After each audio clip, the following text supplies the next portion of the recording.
1981 साल साउन 27 गते बेलुका करिब 8:45 बजे रोल्पा वाका गाउँलेहरू सधैँ झै दिनभरको थकान बोकेर घर फर्किसकेका थिए।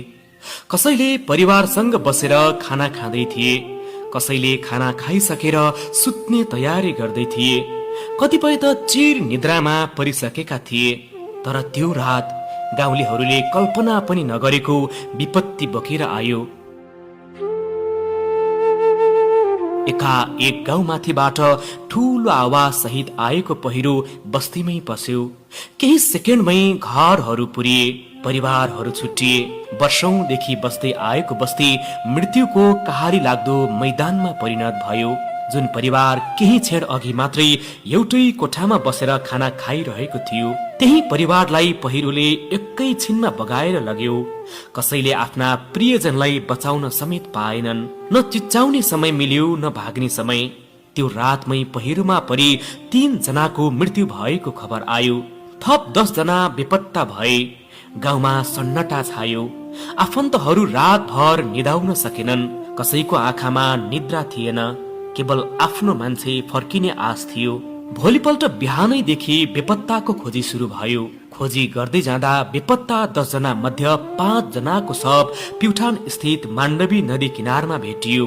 तर ती सबको अवस्था देखेर खोजीमा खटिएका मानिसहरू नै स्तब्ध बने। कसैको टाउको थिएन, कसैको कम्मरदेखि तलको भाग थिएन, कसैको हात थिएन, कसैको आँखा, कसैको खुट्टा नै थिएन। शरीरभरि नीलडाम र चोटका निशाना थिए। हिजोसम्म घरमा हाँसिरहेका, परिवारसँग खाना खाइरहेका ती मानिसहरू आज माटो र नदीको किनारमा छेद विच्छेद अवस्थामा भेटिए। दर्शकवृन्द, रोल्पाको थबाङ गाउँपालिका अन्तर्गत पर्ने उवा गाउँ यति बेला शोकमा डुबेको छ। उवा मात्र शोकमा डुबेको छैन, सिङ्गो रोल्पा आज शोकमा डुबेको छ। रोल्पाको आँसु रोल्पाको खोला हुँदै प्युठानमा परिणत भएको छ। आज प्युठान पनि निकै नै रोइरहेको छ। स्वर्गद्वारी नगरपालिकाको सारी सरोजा स्थित खोलामा एउटा महिलाको शव फेला परेको छ। यो शवलाई झट्टै हेर्दा हामीले अन्दाजी 30 देखि 40 वर्षसम्मको हामीले देख्न सक्छौँ। यति बेला यो शवलाई चाहिँ उद्धार गर्नको लागि नेपाल प्रहरी, सशस्त्र प्रहरी बल लगायत यहाँका स्थानीयहरूले पनि उहाँहरूलाई सहयोग गरिराख्नु भएको छ। हिजो मुसलधारे पानी रोल्पाको थबाङ गाउँपालिकामा पर्यो। करिब 8:45 समय।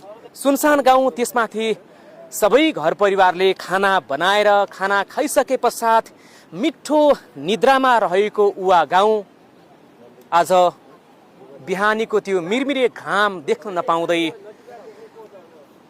कैयन मान्छेहरूले अकालमै ज्यान गुमाउन पुगेका छन्। रोल्पाको उवामा भीषण वर्षासँगै निकै ठुलो बाढी आयो। बाढी आइसके पछाडि 3 जनाको हिजो नै मृत्यु भयो भने हराइरहेका 10 जना मध्ये 6 जनाको डेथ बोडी प्युठान जिल्लामा भेटिएको छ।